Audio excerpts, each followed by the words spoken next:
But daddy is a state of mind, you know what I'm saying? I'm your dad. Let's go. Get up on y'all. You gonna learn today. Daddy, chill. Call me Daddy.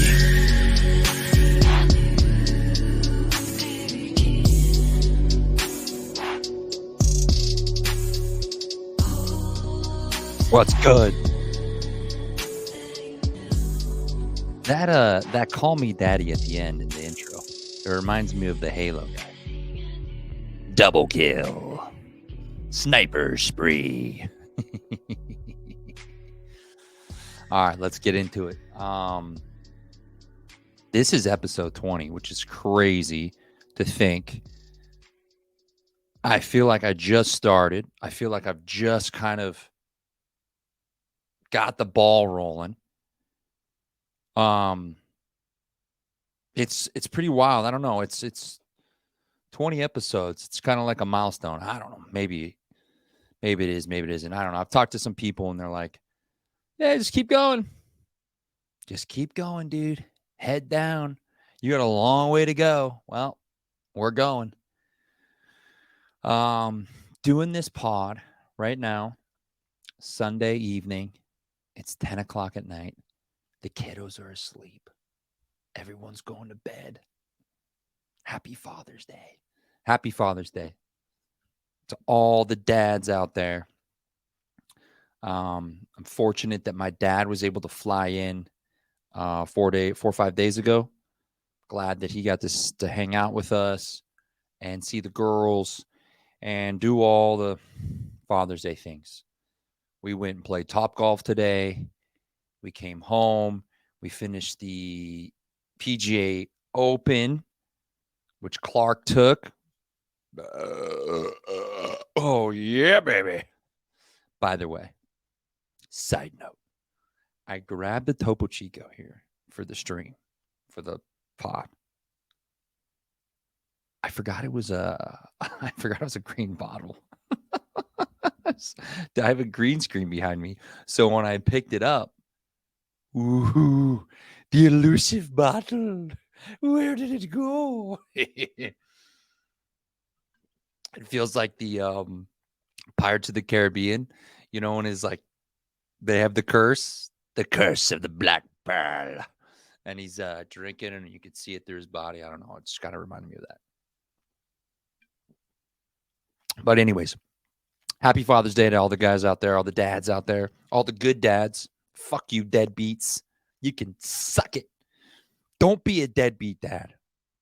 Okay? One of the worst things to see is a piece of shit dad. Because you know that those kids are growing up in a fucked up household. And it's sad.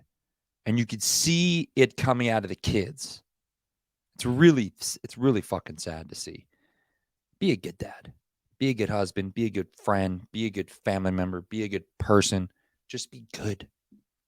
It's harder to be a dick. Like you have to try to be a dick than just to be cool and happy with people. Whatever. Moving on.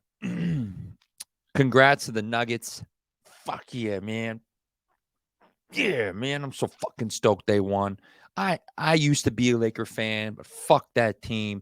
I don't like the Lakers anymore. I won't root for that team until that fucking LeBron's gone. AD's gone. Get them dress wearing, fucking purse satchel fuck wearing out of there. Let's rebuild that team.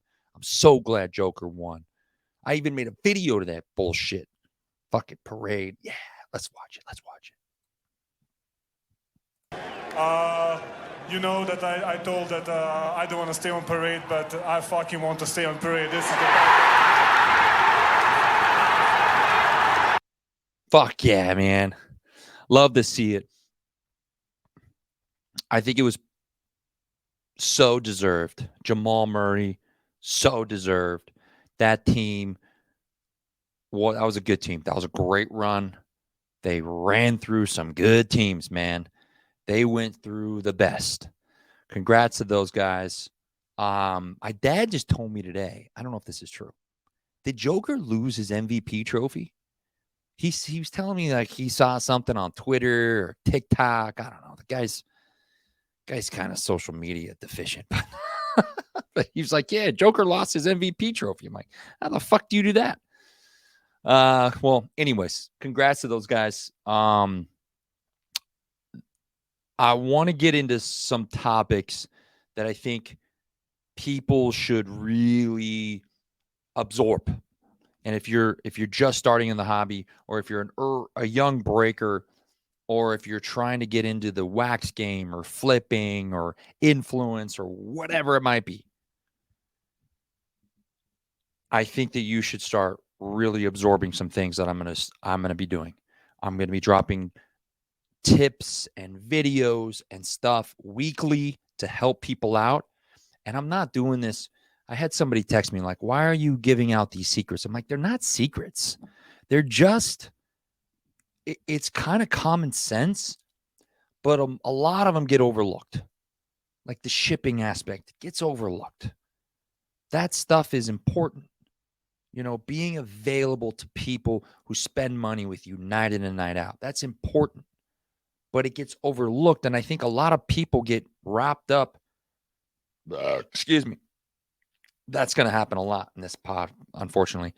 I think people get wrapped up in the cards, and they kind of they take a back seat to a lot of things. So when I talk about these things, it's like personal experiences that I've gone through with customers, with other people in the hobby. So absorb it, repeat it, and have success. Because you know what? Everybody can have success in this hobby. It is so big, but yet so small. When you go to these shows, it's the same people. It's the same people walking through those doors. It's the same people setting up at those shows. Absorb this information and fucking use it, because it's better all around for everybody in the hobby. First and foremost is relationships. Relationships are so damn pivotal. You have to build relationships. You will fall off a cliff if you aren't constantly seeking out other people for information, for collaboration, for whatever it might be. Build relationships with certain people. And I'll give you an example. I'll give you several examples if I have to. Okay. We built a relationship with our supplier from day one. We wanted to make sure that he knew, that we knew, that we weren't fucking around, that we were going to pay on time, we were going to move the wax, and we were going to do it over and over and over again. So we built a relationship with him over the course of 3-4 years now, where now if he could send us $50,000 in wax, he knows he's getting paid. Okay. A lot of people don't have that luxury, because there might be a barrier in between the buyer and the supplier, and you have to break that barrier down. People need to know that you're good for it. You're going to hustle and bustle. You're going to fucking move that wax. You're going to get paid, and you're going to pay up. Relationships are so important, and it's going to build your channel, and it's going to grow your brand, and you're going to start figuring out it's a fucking finger. You're going to start figuring out your business to other avenues. The sports card hobby as a whole, it's like I'll never forget this. I'm going to give a shout out and a nod to somebody that helped, that was the stepping stone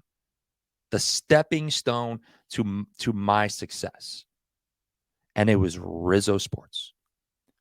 Jeff Rizzo sitting in his office 3 years ago.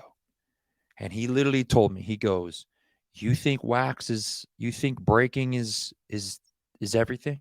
You think that breaking is the whole hobby? He said, you have no idea. He said, it is like a fucking onion, man. You could keep peeling and peeling and peeling and peeling. And there's so many different ways to make money. There's so many different ways to build your company and your brand and expand. He said, there's endless opportunities. Breaking is just the fucking tip of the iceberg. At the time, for me, it was the tip of the iceberg. But now I've learned from that and I've taken that. And now I understand. It took a long time, but now I get it. It's like you can go into the breaking scene. You can go into the flipping scene. You can be the influencer scene. You can be the content guy. You can be the comp guy. You can be I'm going to break all the Cobby news guy, the card porn and the gem mints. Look what Seablez has done. A lot of people talk shit on Seablez. Dude, Chad is fucking smart, man. The guy knows what he's doing. He don't even break anymore. He is traveling around. He's producing content. And guess what? You motherfuckers are clicking on it. Even those haters. He's got a lot of comments in that section talking mad shit. But guess what? He's getting 15, 20, 30,000 views, thousands of likes. He's doing it right. So keep shitting on the guy because the guy's fucking doing the right thing. He's traveling right now. I just saw his stories. I'm like, fuck, dude, this guy's, where is he going? He's just going all around the place. And it's great. And he's getting into the betting scene, which I think I'd like to get into eventually. Maybe not, maybe soon. Sooner or later, I want to get into it. But the guy's smart. So when I see those comments, I want to respond. Oh, I want to respond so bad. I want to just be like, fuck you guys, man. You guys. But you know what? Then I end up telling myself, I'm like, the haters are what keep me going. So I'm sure the haters are just fueling his fire, right? It's nice to have the compliment. It's nice. I love compliments. Trust me. My wife will tell you, I love compliments. But that one comment, that one motherfucker, dude, anyone who if they put, and I'm giving you guys ammo right now. Anyone who puts the clown emoji at a comment towards me, I fucking want to go off on that guy. And it just makes me it gives me just fucking fuel, man. I just want to I just want to do a respond video, but I'm like, no, it's okay. It's okay. All right. It's okay. It's okay. It's okay. The hollowed out Topo Chico. For those of you just listening, please go watch the video version. You skip to minute 13. I can't tell you how amazing the hollow Topo Chico bottle looks. It's like fucking great, man. All right. Relationships are important, guys. And I went on a tangent, came back. I'll give you another example about how relationships can save you. Can save you. I made the move from California to Texas on a whim. We made the jump. Everybody knows. If you don't know, now you know. When I moved out here, I knew nobody. I didn't know the LCSs. I didn't know the distros. I knew nobody. I had no contacts. My good friend, G, don't get it twisted, not Platinum G. No, fucking say that name. G from Royal Ridge calls me. I didn't call him. He calls me because I had already built a friendship through a business relationship and an actual friendship. He calls me, goes, Mikey, my boy Puna out there has an LCS. Here's the name. Here's the address. Fucking, he's got you. I'm like, dude, I was like, oh my God. I was like, I don't even know. It was the emotions. I was so overwhelmed. We're like, thank you so much. He's like, don't worry. He's 30 minutes from you. Anytime something comes out, he's going to send you the information and the prices. He's got you. I got you. He's got you. Those are the relationships that you have to make. You have to. You can't just fly under the radar anymore. You can't.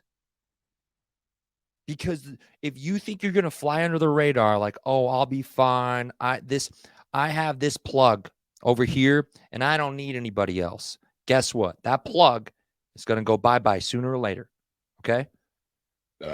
That's burp 3. Burp 3. We're 16 minutes in. Fucking Topo Chicos, man. That plug could go. It really can. And if you don't kind of strategize, boom, boom, boom, boom, give me that, give me that, give me that, like that. If you don't pick and go out and make yourself available and like you want, how do I say this?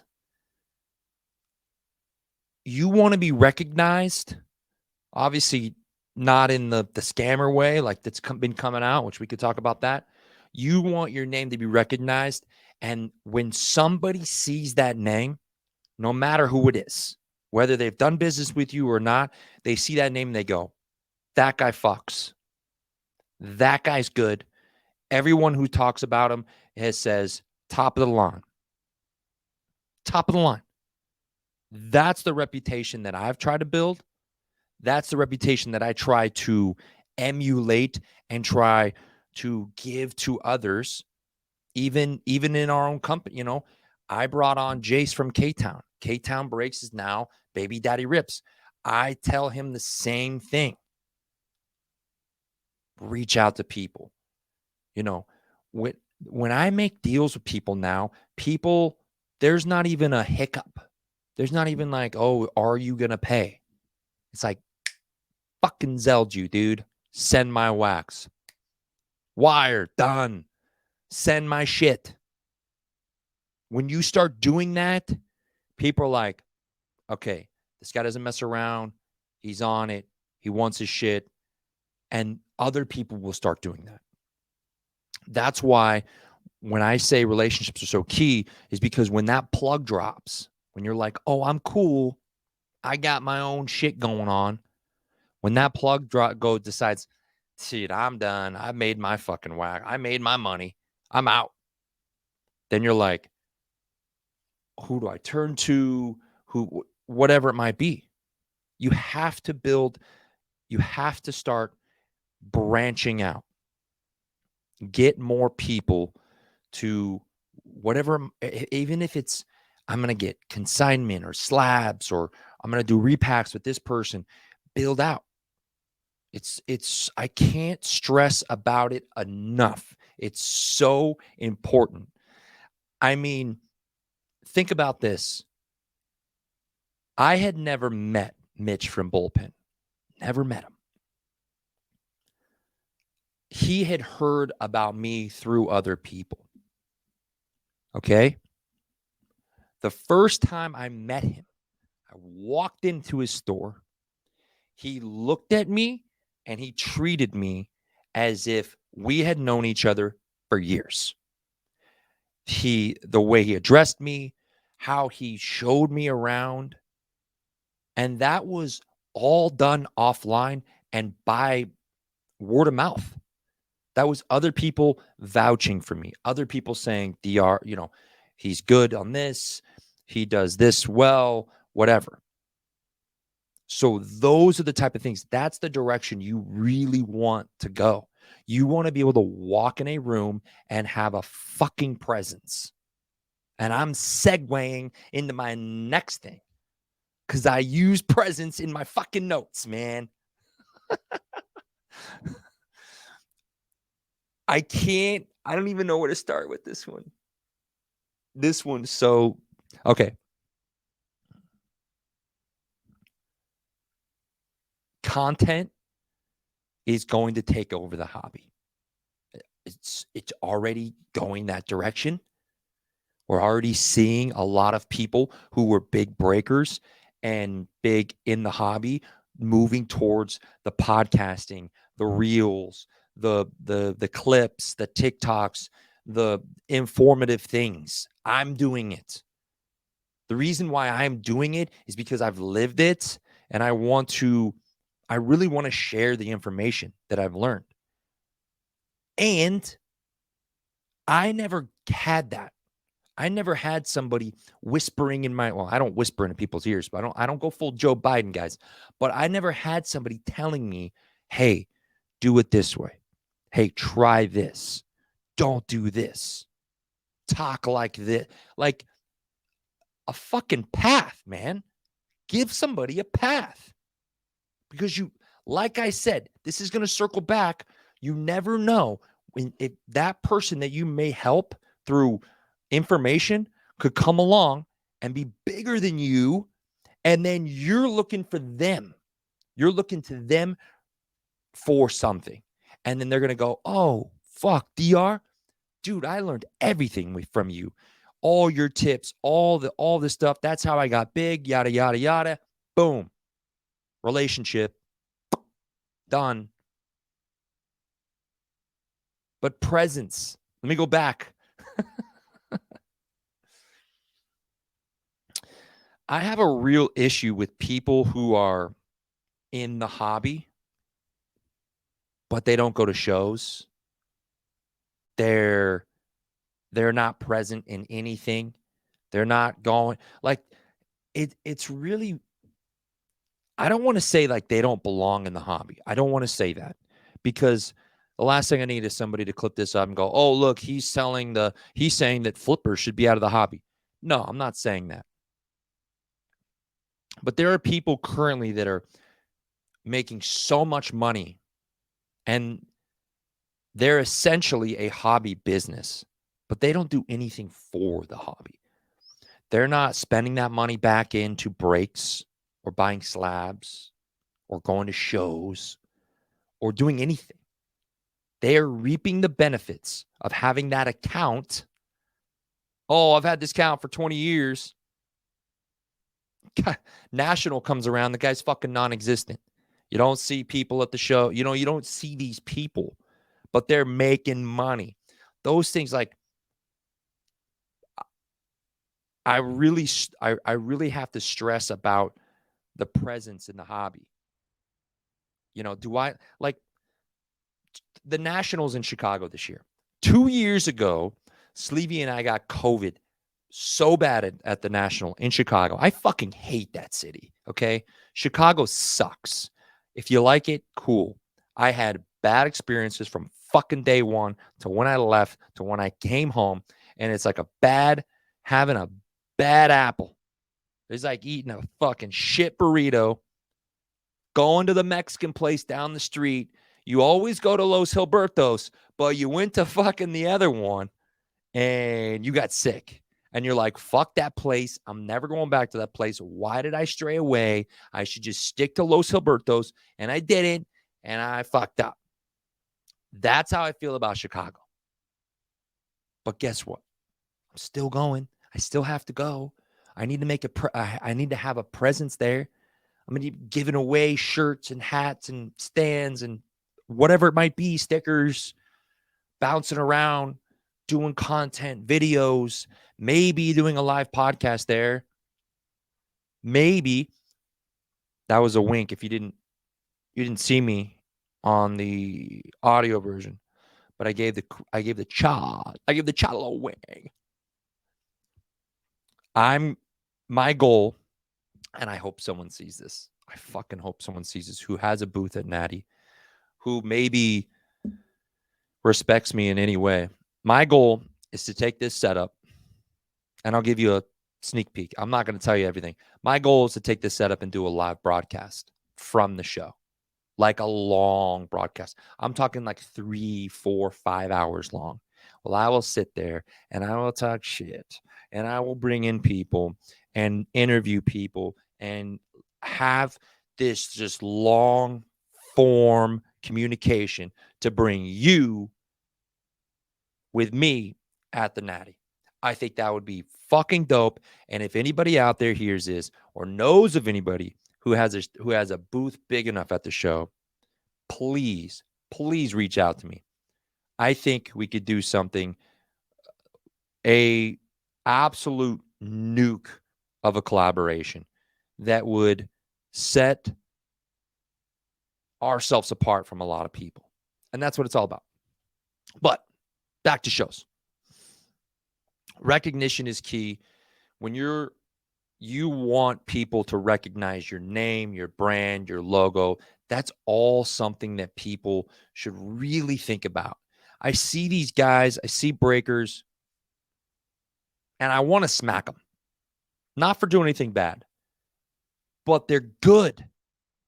But their brand and their pictures and their name stink. Like they stink. I want to shake them because I feel like I want to help them, but then I don't want to help them. I just want to. Man, you're really good at breaking. You know your shit, but your branding is so bad. Stand out. Be different. Come up with some sort of style or whatever. Find that niche. Find a niche, baby. You know? Find it. God damn, that Topo Chico's good. Damn. Another thing. We're almost at 30 minutes. Where's it at? Over there? Oh, you almost see my finger go. Oh, green screen. I get these messages all the time. It's like, oh, you're stick to being a breaker. You're fake. Listen, I hate the word.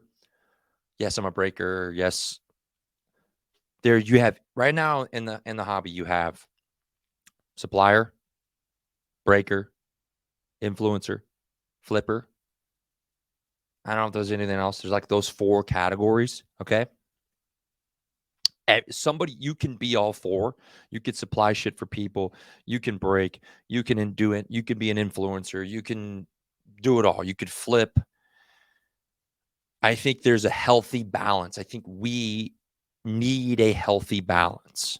I think sometimes the flippers help with comps for the collectors that are sitting there going, oh, fucking sat on this motherfucker for a long time and I want to fucking make my money. Make my money. I think there's a healthy balance between all of those. I hate saying that I'm an influencer, but I've been told numerous times from people who are very involved in the Bowman world. And I've had these guys send me messages privately and say, dude, you make a post and you can legitimately change comps. He goes, the one guy goes, you made a post about this player. And he goes, all of his cards popped on eBay. He said he goes, that's not the first time that's happened either. So, and he told me, he goes, I'm not trying to stroke your ego. He's like, I'm just saying you can make cards move. And that's where I'm like, okay, yes, maybe I'm an influencer, but I'm not going to abuse that. I just want to give it to you straight. So, like I said, there's a healthy balance. I think the influencer word is, I'd rather just be content creator. I love doing the content stuff. I love bringing this to you guys. I love fucking everything. I love putting the clips together, like splicing them up, like posting them, even if I don't even get that much of a reaction out of them or views. Or sometimes I do a video and I think this video should do really, really good. And then I posted them and I'm sitting there and it's just not doing the things that I want it to do. So it's frustrating, but I still get to do it and it's fun. Last but not Least. I had a conversation with somebody in the hobby today. He was telling me how frustrated he was about some certain players in Bowman that he wish he would have kept. And I will give a very key pointer to you guys. When you rip Bowman, especially now, rip early, sell early, sell those big names fast. Sell them fast. All the guys who are selling for a ton of money right out the gates, dump them. Dump them. Let's do it. If you hit a big card in the first few nights, I'm just going to rewind the clocks. Let's say you hit a Drew Jones on the first night of Bowman, True Gold Auto. Sell it. Sell that card and go invest into 4 or 5 other players and hold. Be careful and be meticulous on who you're going to hold or buy. Don't go buy that 22-year-old. But everybody right now is kicking themselves from not holding Hector Rodriguez. He's 18 now or 19. Like, I tell people, why are you selling those cards early? Grade and hold. I've said this since day one of Bowman. People go, what do I do with that card?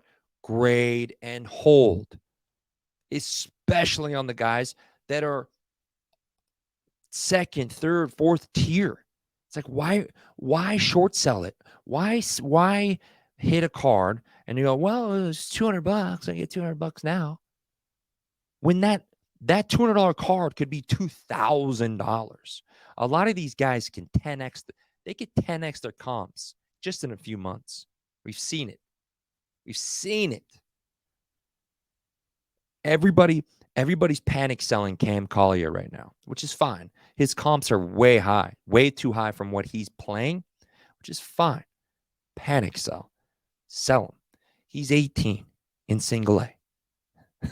He's batted 200. All right. He's 18, though. It's like pump the brakes just a little bit. Now, when it first came out, it was okay. Sell his shit. Sell him because he was hot. But timing on cards is so critical. And if you miss that window, you might as well just ride or die, baby. Ride or die. I died with Jarren Duran last year. The last national 1 year ago, I had probably $10,000 worth of cards in Jarren Duran. That now, not at the time, not a year ago, but I had spent about 10 G's worth of cards in Jarren Duran. I sold those cards. I sold them all. I probably got $1,500 back. It was bad. It was a bad loss. But I missed his window and I didn't ride or die because 2 months ago, where were his cards at? Through the fucking roof. And if I would have just stuck it out, ride that bitch out, guess what? I would have been perfectly fine. The ebbs and flows of Bowman are like no other sport, no other product. It's almost a science when it comes down to it. And you have a lot of big collectors that'll come into Bowman and they just put their hands up. I'm out. I can't do this. What the fuck? Oh, I bought this guy. I bought Ellie 2 weeks ago. It's like, you fucked up, dude. You bought Ellie at the wrong time. It's not like any other sport.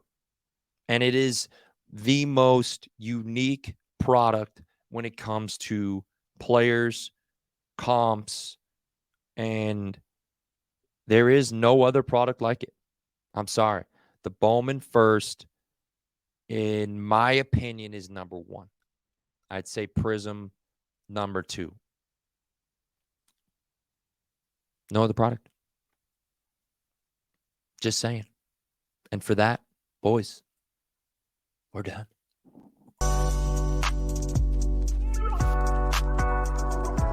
We are done. So gone.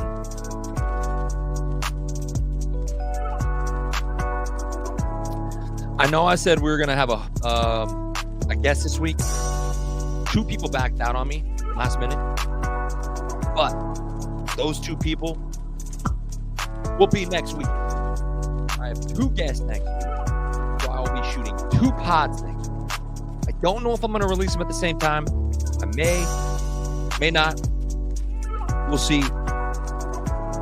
We'll see how it goes. I think they're going to be interesting. It will be baseball oriented. Wink, wink. It will be Bowman oriented. Wink, wink. But as usual, fucking love you guys, man. I appreciate all the support. Follow on all the platforms: Instagram, YouTube, TikTok, Twitter, Facebook. Fucking download the pod. Share the pod.